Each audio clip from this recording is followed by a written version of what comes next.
en el periódico La Jornada, de La Jornada Sin Fronteras y miembro de este espacio libre como el viento. Perdón, pero necesitaba un poco de pitorreo antes de entrar contigo y ponerme solemne y serio, mi querido Jaime. ¿Cómo estás? Te saludo con mucho gusto. No te escucho, mi querido Jaime. A ver si nos ayudan en producción para que te podamos escuchar. A ver si por ahí ya tenemos el audio de Jaime Hola, hola. Hernández. ¿Me escuchan? Ahí sí te escucho. Me imagino que callaste el micrófono para que no se escucharan tus carcajadas. No, es que estaba a punto de abrir una bolsa de palomitas, pero qué gente tan inculta. Parece que la ignorancia es un tema consustancial al panismo, es tanto como Vicente Fox, que se equivocaba de autores, de libros, Dios mío. Y además está acá el caso de esta mujer, ¿no? De una familia de caciques en Yucatán, que también padecen de severas lagunas, pero qué ridículo, todo su discurso era casi fue como un coitus interruptus cuando llega al caso de López Velarde, mano, qué barbaridad.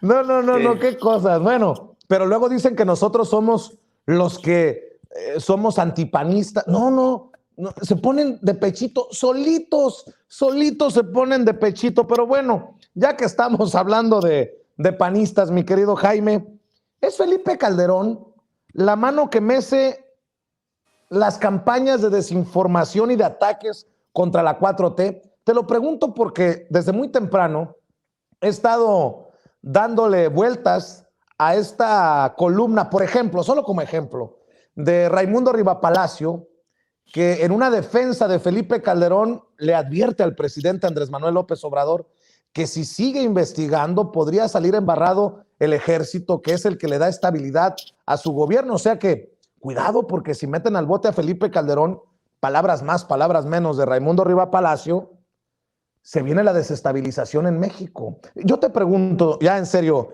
Jaime, ¿es la mano que mece la cuna Felipe Calderón en este sentido? Sí, yo no tengo ninguna duda. Acuérdate que Felipe Calderón, en primer lugar, logró cultivar a lo largo de todo su sexenio a un grupúsculo de periodistas a los que consintió, les daba contratos jugosos, les consintió un montón. Hay testimonio e imágenes de como, por ejemplo, cuando Felipe Calderón va por primera vez para asistir durante una sesión plenaria del Congreso de Estados Unidos para denunciar el tema del tráfico de armas.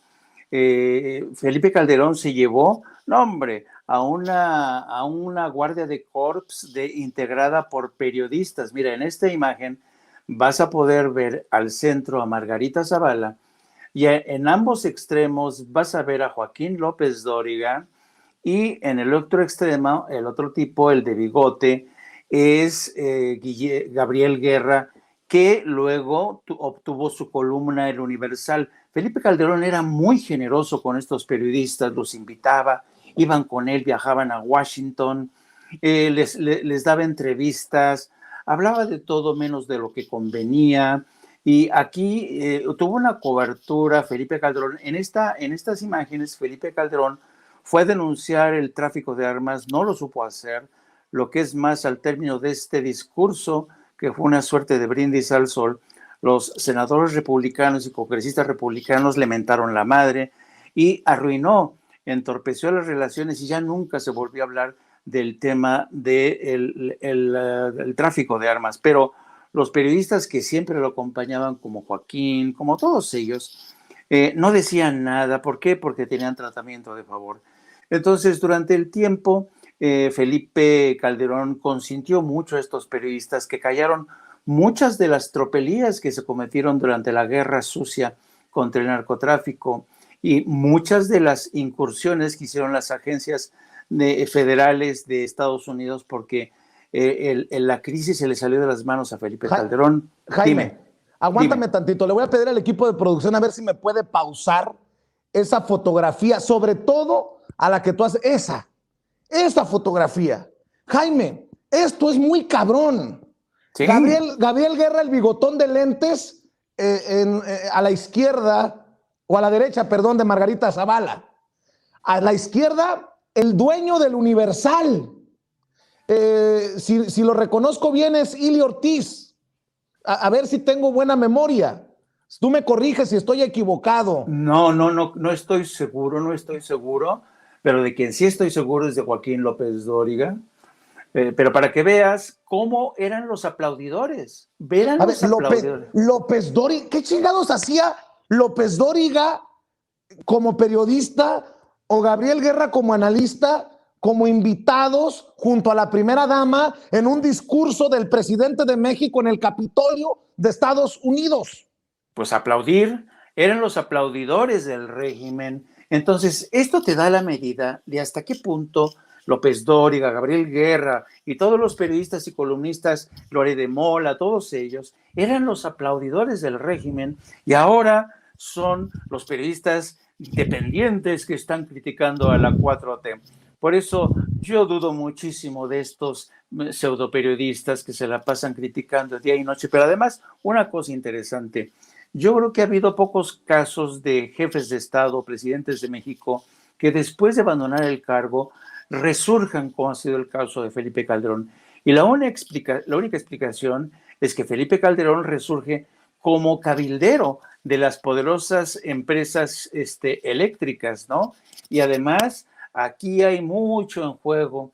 Yo no dudaría ni tantito de que está fluyendo el dinero, están fluyendo las campañas de desinformación y con Felipe Calderón atrás como el controlador, como el gran titiritero, porque efectivamente aquí Felipe Calderón no está defendiendo y tratando de sepultar su propio pasado, sino que también está tratando de defender los intereses de compañías eléctricas. Pero en alusión a la columna que tú haces referencia de Raimundo Rivapalacio, que de verdad Raimundo ahora sí que en serio se la pellizcó, porque yo leí la columna con atención y fíjate, el único objetivo que tiene esta columna que escribe Raimundo es distraer la atención de las responsabilidades que atañen a Felipe Calderón. No menciona para casi nada a Genaro García Luna, que era evidentemente el aliado del cártel de Sinaloa. Él dice que en un memorándum ultrasecreto que consiguió Dolia Esteves, eso es mentira. Yo asistí a todas y cada una de las audiencias de Rápido y Furioso y a todos nosotros nos consta que hubo estos memorándums, estas cartas, estos correos electrónicos en las que se consigna que el representante de ATF, la Agencia para el Control de Trabajo y Armas en la Ciudad de México, en la Embajada, le informó a Eduardo Medina Mora. Dice Raimundo, bueno, en esa época cuando estaba Calderón no estaba Rápido y Furioso, efectivamente, estaba otra operación que se llamaba Wide Open Receiver, es decir, el receptor abierto, y antes había otra que se llamaba Operación Hernández, pero la operación de trasiego de armas, de hacer caminar las armas, existían, y a mí no me cabe la más absoluta duda de que efectivamente el gobierno de Calderón sabía de esas operaciones. ¿Quién informaba a los cárteles de la droga? Pues la única respuesta que yo encuentro es Genaro García Luna, porque Genaro García Luna era aliado de los cárteles, pero todo esto lo oculta Raimundo, ¿no? Es como es un juego de trileros, ¿sabes? Los trileros son los que te ponen la bolita bajo un vaso y te dicen, ¿dónde quedó la bolita? ¿Dónde la quedó la bolita? Es el juego de trilero en esta columna, pero es evidente que estas operaciones de hacer caminar armas fueron realizadas con conocimiento del gobierno de México, y yo no me creo que Genaro García Luna no estuviera al tanto. Y Genaro García Luna, esto es una especulación, pero es una especulación que creo que está bastante sustentada en las circunstancias. Le decía a los cárteles, señores, aguas con estos cargamentos de armas, tienen chips, hay que desconectarlos. En la lucha contra los cárteles durante la época de Calderón fue todo un desastre, fue una carnicería brutal, y cuando asesinaron a uno de los agentes creo que de Custom Office, que se llamaba Jaime Zapata, en una carretera de San Luis Potosí, el gobierno de entonces, Barack Obama, ya se hartó y entonces le pidió a Calderón que le permitiera el sobrevuelo de drones militares de Estados Unidos por cielos mexicanos, y esa información esa información nunca la consignó el presidente Calderón al Congreso de México. Oye, dime. Oye, Jaime, me está recordando una de mis fuentes, uno de mis contactos que está al pendiente porque le sabe a este tema. Recuerda que, me escribe, en la presidencia del borrachín, obviamente de Felipe Calderón, Riva Palacio fue becado por la Embajada de Estados Unidos en México para irse a tomar cursos a ese país. De ese nivel, pues, los privilegios de grandes periodistas como este que estamos, del que estamos hablando. Ah, y ¿sabes qué, mi querido Jaime?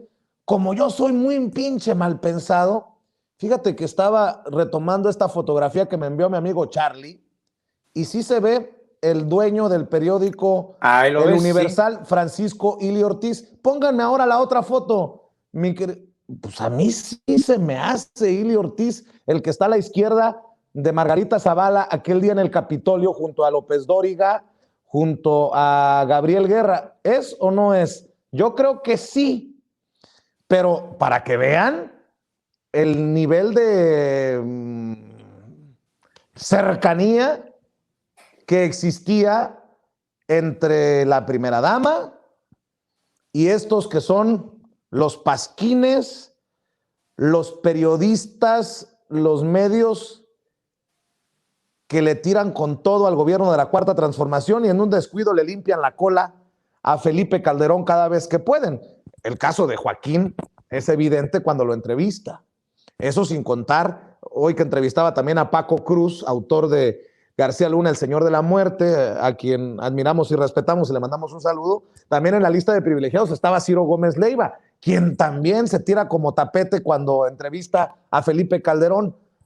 Adela Micha, que hablaba hasta de los tequilazos que se echaban de vez en cuando lo recibió en su más reciente entrevista en sus estudios. En fin, quería nada más, porque soy muy aferrado y creo que era importante para la audiencia saber quién era el ramillete que estaba arropando a Margarita Zavala aquel día en el Capitolio cuando Felipe Calderón hipócritamente fue a hablar contra el tráfico de armas, cuando se permitía el flujo de armas de Estados Unidos a México, querido Jaime.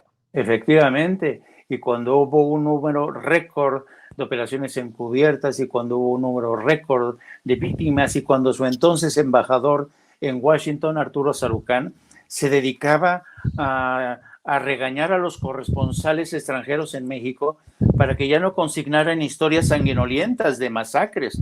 Yo me acuerdo que colegas aquí en México se quejaban de la incontinua labor de Arturo Sarucán para que no publicaran historias de las masacres, de las muertes.